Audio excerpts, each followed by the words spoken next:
আয় হেরে বলক পারে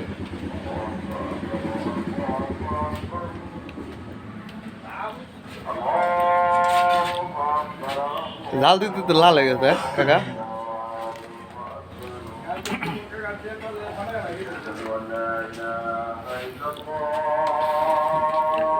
এনে কাকা কতটুক দুধ, কতটুক দুধ হইব? হ্যালো গাইস, আসসালামু আলাইকুম। আবারও আপনাদের মাঝে নতুন একটি খাবারের ভিডিও নিয়ে হাজির হয়েছি। আজকে আমি চলে আসছি মানিকগঞ্জ জেলার বাল্লা ইউনিয়নে। আর এটা হচ্ছে বাল্লা বাজার। আর এই বাল্লা বাজারের এই মিষ্টির সুনাম পুরা মানিকগঞ্জ ছড়ায় আছে। তো আজকে আমি এখানে আসছি মিষ্টি খাওয়ার জন্য, দই মিষ্টি খাওয়ার জন্য। তো এখানে আমি অনেক রকমের মিষ্টি খেলাম, দই খেলাম।